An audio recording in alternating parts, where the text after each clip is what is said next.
Welcome everybody, Tory Robson, chiropractor here. We're going to do something that's going to be very, very fascinating, and it's been fascinating for me to study this and assemble this. We're going to talk about chiropractic history. We're going to take a walk down chiropractic lane, you might say. And for those of you who went to Palmer College, I think that maybe some of this might be familiar, but for those of us that didn't go to Palmer College, I didn't know any of this. And it's valuable because the more you know about your history, the more you know about chiropractic, the more you know about how things are the way they are, why they got the way they are, the more powerful, the more certain you are as you interact with your patients, and it makes you an expert within your field. So let's just jump right in here. First thing we want to mention is notice 1845, Dede Palmer's born in Ontario. And he has two brothers. He has a brother named Thomas and he has a brother named Bartlett. And so he and his brothers are growing up there in Ontario, Canada. A couple of years later, 1847, the American Medical Association is created. Why was it created? Why was the American Medical Association created? Well, as it's understood, it was created to protect the interests of the medical profession. That is why it was created. Notice, here we have a sepales, sometimes called like a sculpius, depending on whether you use the Greek or the Roman version. And of course, this is going to be something that's familiar to you as you look at medical symbols. You see here we have a snake, we have a serpent that's on a staff, on a stick. It looks like a branch of a tree.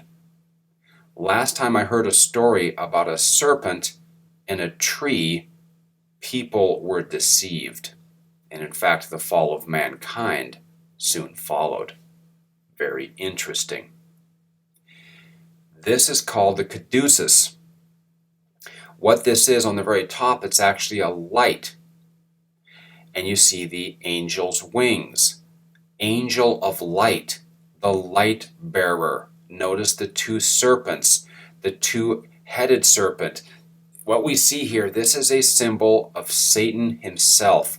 The angel of light, the light bearer, the two-faced lowercase g God, okay? Because he was Lucifer, and when he fell, he became Satan. Hence the two different faces. So this is an unbelievably evil symbol. This is also called the magic wand of Hermes. Hermes, when Rome took over Greece, got changed into Mercury. And Mercury is titled the messenger of the gods. Fascinating history here in symbology as it relates to the early medical profession. And to this day, we see lots of thoughts going through our minds, and we see lots of things that make sense when we really understand the symbology that is used or was chosen. So then we move along, you get to 1849, and the American Medical Association creates a public advisory board. That sounds harmless, doesn't it? Why would they need a public advisory board? What does this mean? That means a board is a group of people to advise the public on what? On what they want them to know about healthcare. This is the very initial state or phase, you might say, of creating a campaign to eliminate anything that could possibly compete with medicine. Of course, it carries on to this day viciously, viciously, viciously. 1870, Dede Palmer leaves Ontario, takes a 3-month trip, you might say, and when you're traveling in those days, in the horse and buggy days, it took a while to get places. It took about 3 months for him to finally end up, in Iowa. All right? And then, as Dede Palmer is working, he ends up being a schoolmaster. He was quite a good schoolmaster, ends up owning a grocery store, several other things he does to earn income for himself and his beginning family here. He ends up moving to a town called What Cheer, Iowa. It's a weird name of a town, isn't it? But there it is. And so in 1882, B.J. Palmer is born. Actually, it's J.B. Palmer. His name is Joshua Bartlett Palmer. He liked B.J. better, so his name was actually Bart Palmer. And here we have it. So notice here on the left, we have the young J.B. Palmer. And you see that they had two sisters, and then you see Dede Palmer's wife. Now, one thing that's very interesting here is that is actually B.J. Palmer's stepmom, because unfortunately the mother of these three kids got very, very ill and tragically died at a young age. Palmer remarried, and this is the stepmom that you see here. So B.J.'s mom falls ill and passes away there 1885, and then we move to 1887, and the Palmer family moves to Davenport, Iowa. Now, Davenport, Iowa at that time looked like this. Classic brick buildings, horses and buggies, very, very crude by today's standards, but that was the technology of the day. So that's what it looked like then. There's no printing presses, there's no calculators, there's no telephone yet. I mean, we're talking about, there's no assembly line yet, there's no automobile yet. You got to really think about how things were back then, okay? There were no things like electric appliances like we know today. This is when they called it an ice box, because I had a chunk of ice inside a wood box to keep things cold. Okay, things were really starting to develop here in the United States, but that's what things were like. Now, notice this building here, okay? Ryan Building, Brady, and it's a 4-story building.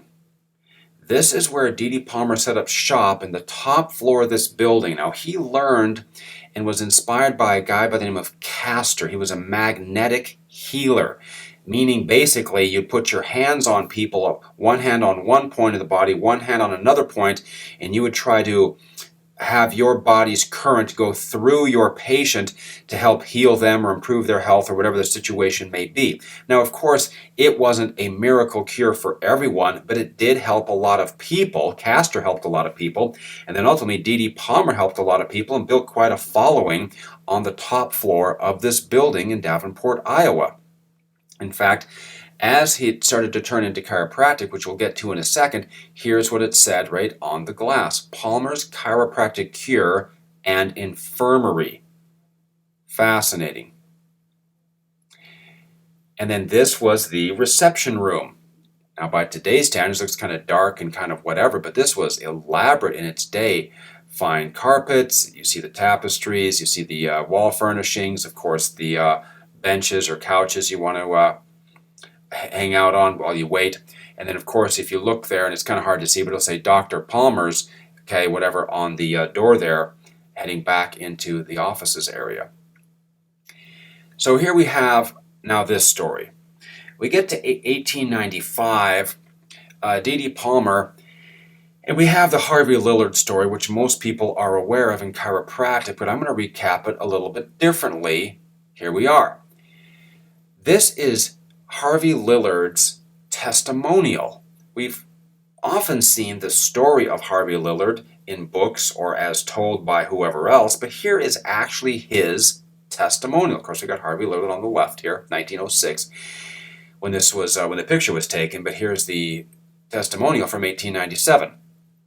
I was deaf 17 years, and I expected to always remain so, for I had doctored a great deal without any benefit. I had long ago made up my mind to not take any more ear treatments, for it did me no good. Last January, Dr. Palmer told me that my deafness came from an injury in my spine. This was new to me, but it is a fact that my back was injured at the time I went deaf. Dr. Palmer treated me on the spine. In 2 treatments, I could hear quite well. That was 8 months ago. My hearing remains good. Fascinating. Also notice the gentleman on the right, Reverend Samuel Weed. Okay, not a long-lost ancestor of Cheech and Chong. He was actually a reverend, and he was quite scholarly in Greek. He is actually who coined the term chiropractic. along with Dede Palmer's approval, you might say. So Reverend Samuel Weed is the guy that came up with the term chiropractic, simply meaning done by hand. Here is a picture of the very first chiropractic table. As it's reported, there were many a bloody nose in the early days of chiropractic. And here's Dede Palmer in his private office. Notice the canes and the crutches that are no longer necessary for people. Notice all the books. Notice the skeleton, which was a very, very fancy thing to have in those days for study. And notice the sort of crude writing on the door, Dr. Palmer Private Office. Interesting picture. Do you have any pictures of you just kicking back in your office like that? Amazing that these pictures were taken and that they last to this day. This is an unbelievably interesting picture here. Notice the text. It was on these very tables that 11,389 adjustments, so-called treatments, were given in 1902. Dede Palmer. Unbelievable. We're going to get into some of his practice facts here. He practices roughly 17 years. He ends up taking the entire upper floor of the building, has 24 plus rooms, right around maybe 5,000 square feet. And in 1902, he averaged, according to the numbers we saw in that last thing, 240 plus visits in a week. He ended up earning around $3,000 to $4,000 a year, which was well over $100,000 in its day. How much did a suit cost then? How much did a suit cost back in like 1902? A suit cost $6. $6 for a suit.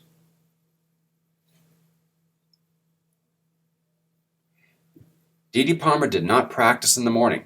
An account tells of 91 patients seated in the healer's reception room waiting for 1 p.m., the appointed hour for Dede to start his practice. As patients would come into his office, each would take a number from a hook. Later, as the matron would call out numbers, the patients would go into Dede's room for a chiropractic, quote, treatment.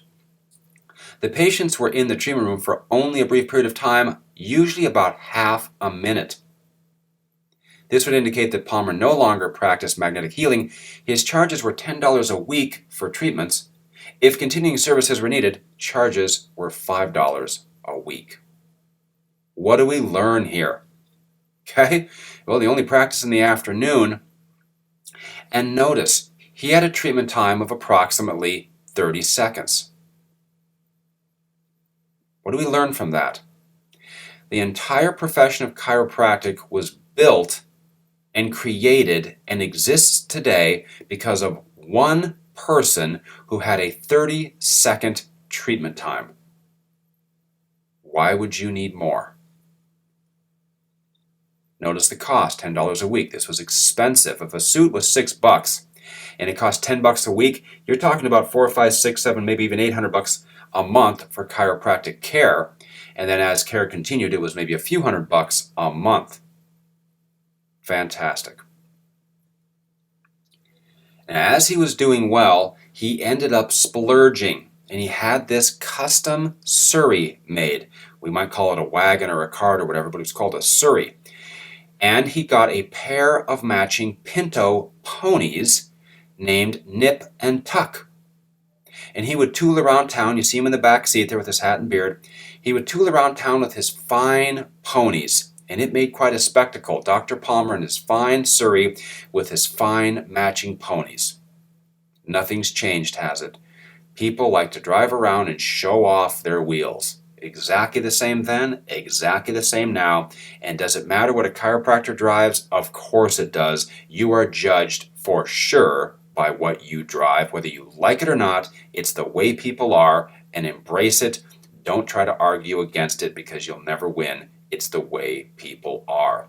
People buy what they see, they buy image, and of course your image is critical to your reputation. Your reputation is critical to your success. Now here we have Dede Palmer making an adjustment. Notice the interesting advancement in the chiropractic table to allow the thoracic section there to fall through. Also notice that the patient's head is turned. Now you might think that was the case just because there were no slots in the tables yet, but also what would happen is Dede Palmer made sure all patients were looking away.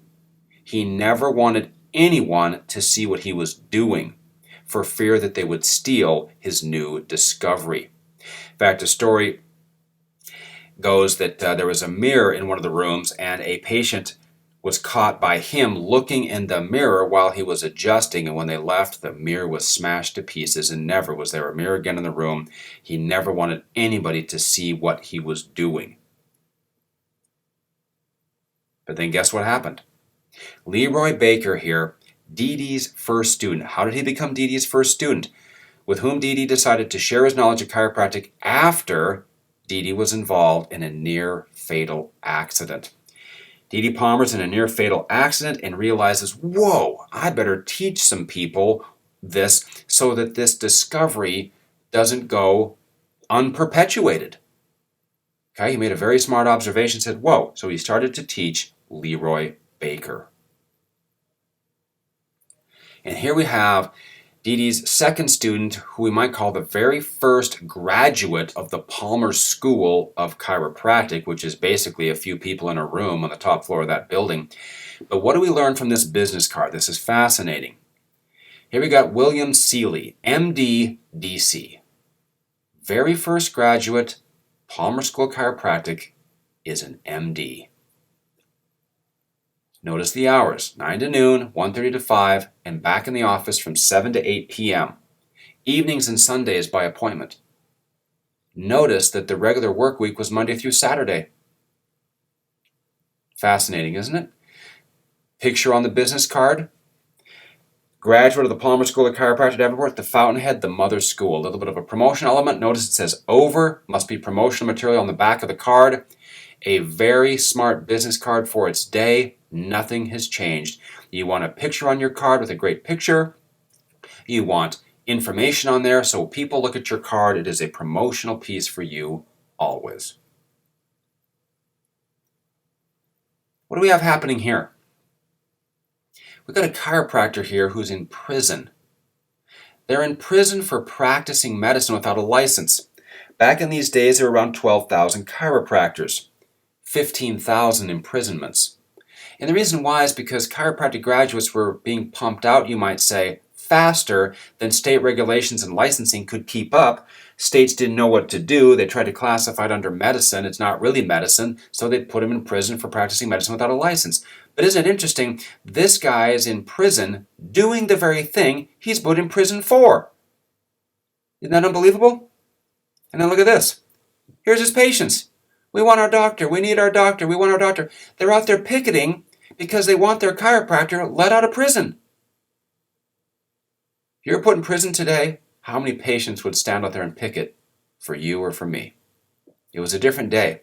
Fascinating, incredible history. You don't have to worry about this stuff. They did, and they endured, and man, were they unbelievably good and dedicated chiropractors. Now here we have an example of a early promotional piece, not only to get students, but also to get patients. And you see here, it says address B.J. Palmer. This is after B.J. Palmer had become a chiropractor and he and Dede were actually running the school together, which only happened for a couple-year period of time, approximately about 1904 to 1906. Some of you who are more astute chiropractic historians might know those dates a little bit better, but as I understand it, it was in that time frame. So here we have a young B.J. Palmer. Here he's 18 years old. And then here we have a picture of the early graduates. And of course, if you look in the back there above Dede Palmer, with his hand on his dad's shoulder is the young B.J. Palmer, otherwise known as Bart Palmer. And he soon grew a beard because it made him look older. He grew a beard because it would make him look older. And then another interesting person I want you to notice here is the guy sitting on the right with the elaborate mustache there. That's Thomas H. Story. Why is he important?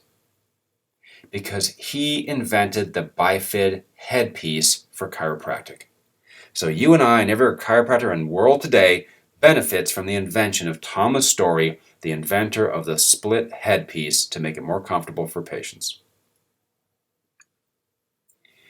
Now notice what we have here. Another one of Palmer's early graduates was a guy named Solon, S-O-L-O-N, Langworthy. And Langworthy is worth noting because Langworthy is the gentleman who's given credit for coining the term subluxation. Subluxation comes from Langworthy. And notice this publication here. So here, How to Feel Right and Be Well, it's called The Backbone, a book about body and brain building, one at a time, or by the year. You see the cost there, 50 cents a year. Notice below here, critical, published monthly in the interest of chiropractic and common sense by the Backbone Publishers, Cedar Rapids, Iowa. Just saying it the way it is, 1903. Look at this incredible chiropractic ad. This is so unbelievably good, I don't even know where to begin. Notice the figure there throwing away the hacksaw, the knives, the tonics, the potions, the needle, and turning towards the chiropractor. Look at the text below the picture of the guy with the spine. Looks like he's playing it like a saxophone. This spine needs fixing, so does yours. Here are some of the keys on which I play in removing pressure from pinched nerves, thereby allowing nature to cure disease. Chiropractic adjustment makes it possible for nature to cure all diseases. Is that not unbelievable? Wow, what if we had an ad like that today? Who do we have here? As you can see, this is Minora Paxson, 1900 graduate, Dede Palmer, very first female chiropractor. And look what she did. Incredible woman. Becomes a faculty member at 2 chiropractic colleges and co-authors the first chiropractic textbook. Chiropractic females have been a powerhouse in the profession since the get-go. B.J. Palmer's wife, of course, Mabel Palmer, also a chiropractor, graduating a couple years after Minora Paxson. So as the Palmer School grew, they moved into this building here. And look at, once again, the Palmer School of Chiropractic, and above it it says, Chiropractic's Fountainhead.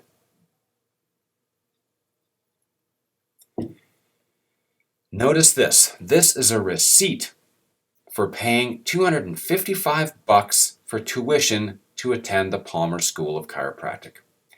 Tuition was a cool $255 back then. And look at that.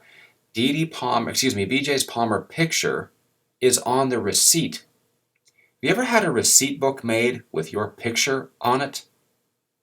They were unbelievable promoters back then. Unbelievable in promoting anywhere they had an opportunity. Here's one of the very first certificates or diplomas, you might say, issued by Dede Palmer. Beautifully done. The discoverer and developer, chiropractic, Dr. Dede Palmer, President, Palmer School of Chiropractic. And there it is. Now here we move along and something very fascinating happens. Received of Bart J. Palmer, $2,196.79 in payment for my interest in the Palmer School of Chiropractic, as according to agreement with committee selected by myself and Bart Palmer for that purpose. This is where Dede Palmer sells his interest in the school to his son. Notice how it's signed. Dr. Dede Palmer and Mrs. Dede Palmer. 1906. Dede Palmer then moves. He ends up in Portland. He ends up in Pasadena, California. He ends up over on the West Coast. In fact, the big fancy green 1910 chiropractor adjuster textbook was actually created by Palmer when he was in Portland, not in Iowa. Here we have the very first x-ray, 1895, of course a more modern x-ray to compare it to now. Apparently, as the story goes, when that first x-ray was taken, the woman, you see the ring on the finger there, was very scared when she saw what it looks like inside a person's hand. Fascinating piece of history right here. What we have here is the very first chiropractic ad in the state of California. Personal, Dr. Dede Palmer, the discoverer of chiropractic, has located in Pasadena, where he will be pleased to see those desiring to know more of this new science. Office hours 1 to 6. Chiropractics find that all illness, sickness, affections, indisposition, complaints, maladies, or lack of ease are caused by some bones being slightly displaced. He therefore says, why take drugs strange to cure disease? Why not adjust the frame and put at ease the feeling nerves which run the human mills when chiropractic serves to cure all ills? Dr. Palmer does not treat diseases. He adjusts with his hands the displaced bones which create disease. Is that not unbelievable? That ad could never fly today, but let's just say it did, and you could put ads out like that, and everybody would go to the chiropractor with everything. Do you have any idea how that would change humanity? How many people would be better with everything that he's listing there? It would be unbelievable. It would be unbelievable, but of course, medicine by design and through financial power and lots of other things going on have really got a gridlock on the entire system here in the United States through the American Medical Association, the FDA, National Institutes of Health, the drug companies, all one concerted effort along with the government to just manipulate people to no end. So what do we have here? The very first car west of the Mississippi. Bought by who? B.J. Palmer of Davenport, Iowa. And here he is showing off, just like his dad was years before, with nip and tuck. Nothing has changed. A little while later, here we go. This was a hot rod in its day. Look at those fender skirts, beautiful car sweeping design. The B.J. Palmer Clinic Ambulance. Incredible. Do you have a clinic ambulance to go and get and rush to your clinic all the people that need to see you? Incredible. If you can see, look very, very carefully up above that. It says it pays to advertise in that very unique, what we might call B.J. Palmer font. This is a ad to get people to go to chiropractic college by several different schools. The Eclectic College Chiropractic, the Ratledge System of Chiropractic, the Los Angeles Chiropractic College, they're competing here in a publication to get people to go to their chiropractic school. Look at this here. To the ambitious man or woman, chiropractic offers the greatest success of any of the professions, a remunerative practice, and the opportunity to help humanity make it the ideal profession. Offers the most thorough training in the largest and best equipped college on the coast. Incredible. $300.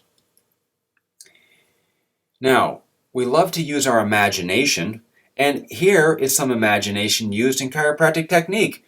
Look at these bags filled with shot or filled with sand to suspend the body, put over the top of his upper back to give him more weight and power to make the adjustment. I'm telling you, this may look pretty crude, but I will promise you it probably worked like a charm. Fascinating. Look at the table, by the way. Another incredible chiropractor's ad. C.C. Peterson's chiropractic adjustments remove the cause of so-called, and it lists all those different conditions. I will tell you what and where your trouble is without asking a question. Each patient receives my personal attention. No one is employed to adjust my patients. Has his name, 7 years in practice. Fantastic. Unbelievable. Probably got a ton of people to come in. Make me prove it. Unbelievably good marketing. Incredible. Here's another one. Look at this. Be a doctor of chiropractic, earn while you learn in shortest possible time. Fastest growing healing profession, outstripping all others. Chiropractic is today far in the lead of all other drugless methods in greater numbers than ever before. Intelligent people are seeing the light. They know that chiropractic is practical, sane, and gets results in treatment of disease. Unbelievable. And so here it is again, an advertisement for the Eclectic College of Chiropractic that was in Chicago. Another incredible chiropractic ad. You need not be sick. Chiropractic adjustings relieve pressure off nerves, the cause of all sickness. Health is the result. Can you imagine how many people were helped in those days? I mean, unbelievable. We exist today because of the unbelievable results with a variety of conditions generated because of promotional pieces like this. All right? Look at this. Now, it has all the conditions, and right above his name, look what it says. No questions asked. Amazing. Stop taking drugs. This spine needs fixing, so does yours. Here are some of the keys on which I play in removing pressure from pinched nerves, thereby allowing nature to cure disease. Chiropractic. Look at the around his neck. No drugs, no knife. Unbelievable.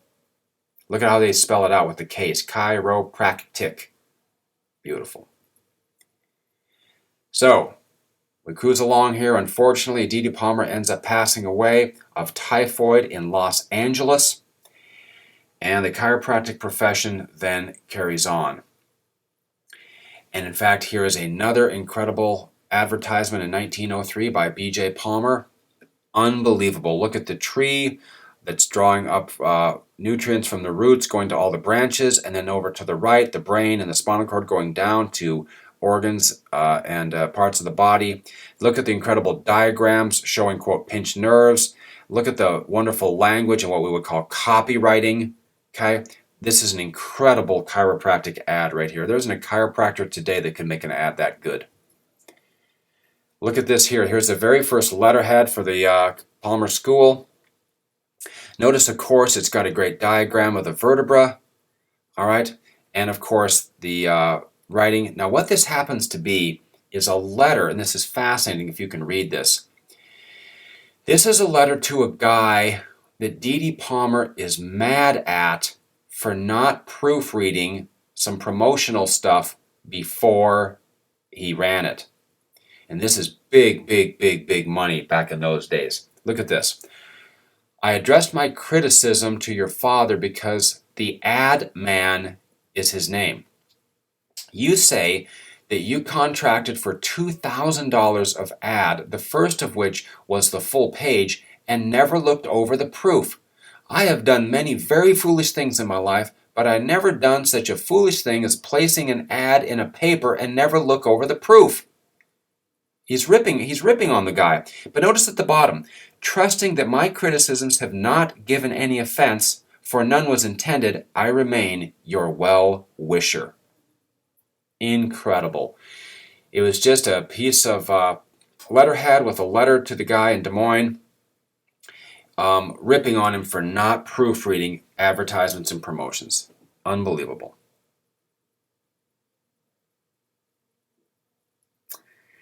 And then here on the top left is a picture of the atlas. It says literature cheerfully furnished upon application, examination free. And over here, diseases are due to pressure upon nerves along the sides of the vertebral column. This pressure interferes with their functions, hence, okay, we have weakness, pain, and distress. Always promoting. Always. I've never seen in my life a business card for a chiropractor that ever said anything about what chiropractic was. It's just unbelievable. Because everybody's so afraid now. Afraid of what? Amazing. What do we have here? Most people wouldn't even look at this. They just go, oh, okay, a bunch of text. They would pass it up. Do you understand what you're looking at here? This is the highest level of marketing that exists in the world today, and it's the same now as it was then. The chiropractic, look at the headline here, how to get well and keep well without using poisonous drugs. It has a couple pictures put in there. Notice it's 5 columns. It's broken up into chunks with different headings and different little sub-headlines. If you could read it and zoom in, which you could on the original, it has the offer that he's making there for people to come in. This is unbelievable. This is long copy, super high level advertising. He would publish these things and spread them as far away to as many people as he could. Chiropractic exists today because of the unbelievable writing ability and marketing power of Dede and BJ Palmer. The tragedy today is what, though? The chiropractic colleges teach nothing but science, science, science, and here's why. The medical profession way back when governed the licensing boards and made the basic science exams so hard that chiropractors could not pass them. So chiropractic schools had to really beef up all the sciences so chiropractors could pass the state board and national board exams. And so what does that mean? That means you get no history, you get no foundation, you end up with no power, and you end up with no deep belief due to not knowing anything about chiropractic history, what makes chiropractic great, these great chiropractic ads, wording, and of course the examples from our forefathers who were incredible.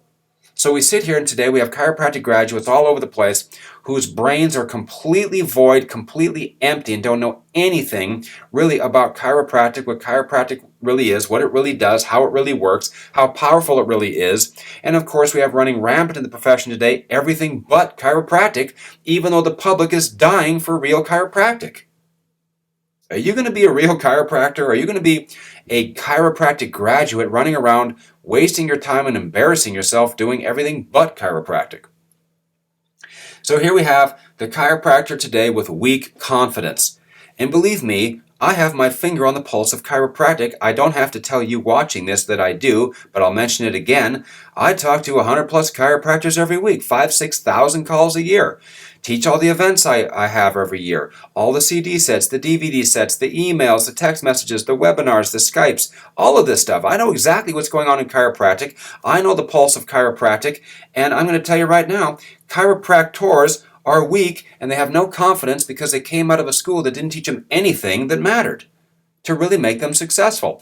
Now, it's not the school's fault. The school's got to do the school's job, but we have got to get out there and we've got to become chiropractic powerhouses by understanding our chiropractic.